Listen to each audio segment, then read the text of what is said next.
Factions are a core essential to any RPG game, especially when we're looking at Bethesda games themselves. Whether you choose to join them, help them or sabotage them, they are that puzzle piece to further your identity, and hopefully today I'll be able to help you out with that. I've also added some timestamps below for you for each faction. Let me know in the comments what faction you're looking forward to and also the game style that you're going to be playing, because buckle in boys, we're going to space. To start with, we'll dive into Constellation, the one that you'll seemingly have to join as it's part of the main story, which means unfortunately for everyone you have no choice. But this doesn't mean you can't join any other faction. Take Fallout 4 for instance, how you had to join the Minutemen at the start, just to help with the main quest progression, but it didn't really affect anything else outside of that. Now we can look at Constellation as a group of intrepid explorers, or if you will, archaeologists. They venture into the uncharted territories, uncovering ancient artifacts and deciphering the galaxy's secrets. They are the last known space explorers, with their main mission and purpose being trying to figure out what is out there. They are a faction that's based in New Atlantis, which is the main city hub you discover early on in the campaign by finding one of the alien artifacts that they've been looking for. Now if you're into treasure hunting and solving the galaxy's mysteries, pretty much being the Indiana Jones of the galaxy, this may be one sticking around for. Now looking at Constellation's members, firstly we have Sarah Morgan, the head of Constellation faction and their dependable leader. Once a soldier and an adventurer, her main interests are in finding the artifacts scattered throughout the galaxies. And yes, she is a romance option. She carries with her the skill set of astrodynamics, lasers, leadership, and botany. And as an ex-soldier, there's no surprises that she's proficient with laser weapons. So if you're feeling a bit lonely at the start of your adventures, head over to New Atlantis where you'll find her in the Constellation headquarters. Because boy, she is a bit of a spicy one. We have Matteo, who is a theologian, an expert in theology, and a strong believer of something else being out there, whether it be aliens or ancient artifacts. Noelle, who is the gifted scientist and researcher of Constellation. She is most interested in researching the artifacts and also the visions that they've been bringing you. As a potential companion, it is safe to say that her skill sets will be around research and science-based perks. Now for Walter, the odd one out. Neither being interested in exploration or the artifacts at all. His only interest seems to be, I'm only in it for the money, which all makes sense as he's the one that's pushing money into Constellation to get to where they need to get to. And as he would say, anything goes as long as you have the money. Perhaps the strangest member of Constellation, we have Vlad, who is an ex-pirate turned explorer. Piracy once ran through Vlad's veins, but something made him turn away from the life of crime and join Constellation. There are speculations that Vlad has connection to the Crimson Fleet, but however, anyone that is aware of Crimson Fleet knows no one quits and the only way out is death. While Vlad's skills haven't been officially looked into yet, it is very likely he'll start off with the weightlifting skill thanks to the footage seen during the Starfield Direct. While you'll find most of the Constellation crew at their headquarters in Jemison, you'll see Vlad in several locations, including a bar reminiscent of Aquila City. Now for you Wild West lovers, we have Sam Coe. Once a member of the Freestar Collective, which will touch base later on the video, he has left his cowboy days behind him to join Constellation. This ex-space cowboy is able to join your crew and also come on adventures with you as a companion. But not only that, he is also another confirmed romance option. He boasts the skills of piloting, rifle certification, payloads, and geology. And with these skill sets in mind, it is clear that he'll be a perfect long-distance companion in combat and also an excellent Starfield ship pilot. So if you're looking for the perfect touch of your Wild West crew, head over to Aquila City where he'll be waiting for you so you can get started. Leaving one of the best for last, we have the oh so charming Barrett. He is shortly found at the beginning of Starfield as you find the artifact and fend off an attack by the Crimson Fleet. Barrett is a human explorer and scientist boasting the skill set of starship engineering, particle beam weapon systems, robotics, and gastronomy. So if you're looking for that charming addition to your team, Barrett is the perfect all-rounder as a companion, as he also has access to higher food recipes, boosting your damage against robots, and improving your ship's weapons and designs. And for me, he's one of my favorites.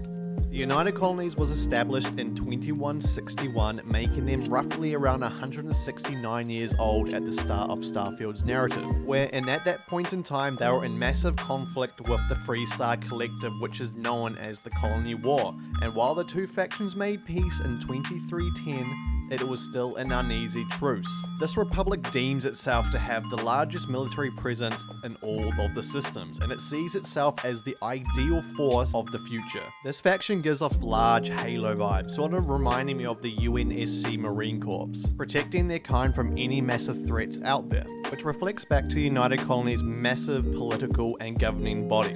The UC's capital city is New Atlantis, which is located on Jemison in the Alpha Centauri space system, which is the same as Constellation, so expect to spend plenty of time here. The leader of the UC is Fleet Admiral Pascal Logan, who has a zero tolerance policy in place for the Crimson Fleet, whom we'll get on to later. And underneath Fleet Admiral Logan, you'll find Lieutenant John Tuala, the commander of the UC ship Vigilant Kibwe Ikandi. While it's still unclear the relationships we'll have with these characters, we know one thing: kill Crimson Fleet on sight. So if you're a man of power and control, the UC are for you. Now for the Freestar Collective, and well, the complete opposite of the UC. And as you can guess, they are the Space Cowboy faction. They are the other major force in the settled systems and are a confederation of 3 star systems which is united by their belief in the sanctity of personal freedom and individuality. Funnily enough, they also have the defenders of their capital called the Freestar Rangers.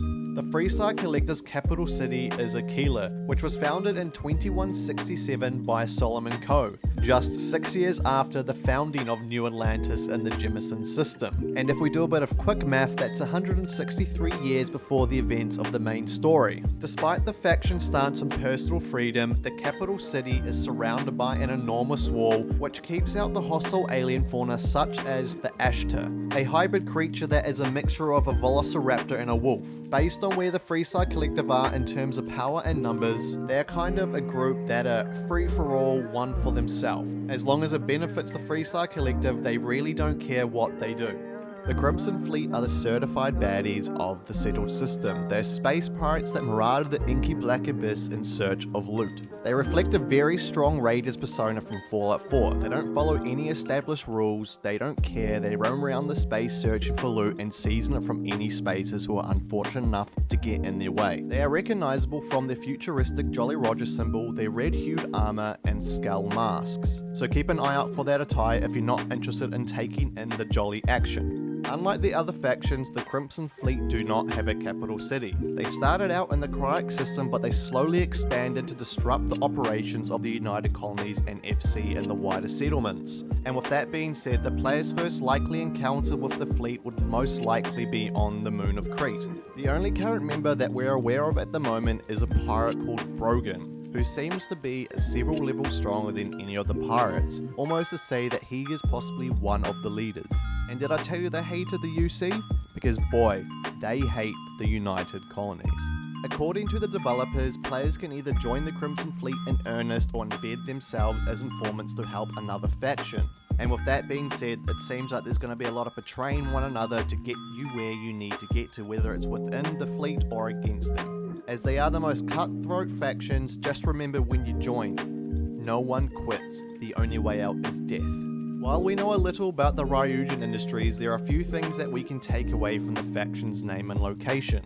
For instance, the name Ryujin, more than likely referring to the Japanese Shinto deity of the sea.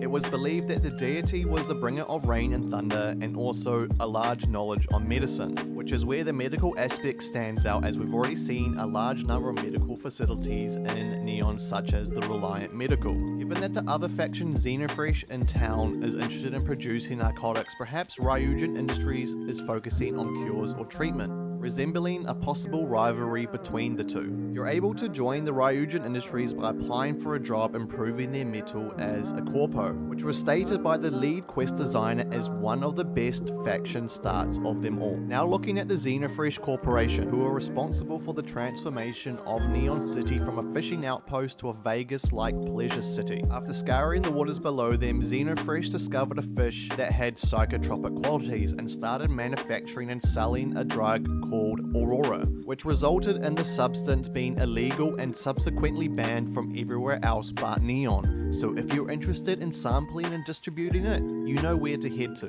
And with these two factions connected, it really gives off that cyberpunk vibe, which leads me on to think that you can only choose one or the other, as you're going to be fighting the turf and trying to reclaim the city as the major faction. Now for the minor factions. We have the House of Arun, which was once mentioned back in the Starfield The Settled Systems video. They were showcased a lot during the gameplay direct and could be only described by the lead designer as a fanatical religious zealot. The showcase also indicated that they were worshippers of the giant serpent, which reflects when you create a character and take the serpent's embrace trait. You're going to be able to unlock unique dialogue options that enable you to bypass combat options with the House of Arun, and also potentially get unique rewards. Another group is called the Ecliptic Mercenaries. They are a group of heavily armed thugs and could serve well as an obstacle to other players, or somewhat of a private military company for a number of major factions. They are also worshippers of the Great Serpent Faith, which makes me think that they may be working with House of Arun, as they are a former mercenary. We also have two more religious groups, which are called Sanctum Universum and also the Enlightened. Both of these factions are unique because you need to pick their trait at the start of character creation to join them, with Sanctum Universum's trait being Raise Universal and the Enlightened trait being Raise Enlightened. For honorable mentions, we have Black Fleet, who I do believe are working with the Crimson Fleet. We have the Violent Spacers, who are, well, violent. And we also have the Red Mile faction, who could be some sort of battleground arena kind of faction. Let me know in the comments below if there's anything that I've missed. As for me, picking a faction is a very key part to my character. Thank you all for watching, and I hope you have a fantastic day. And until the next time, buckle in boys, we're going to space.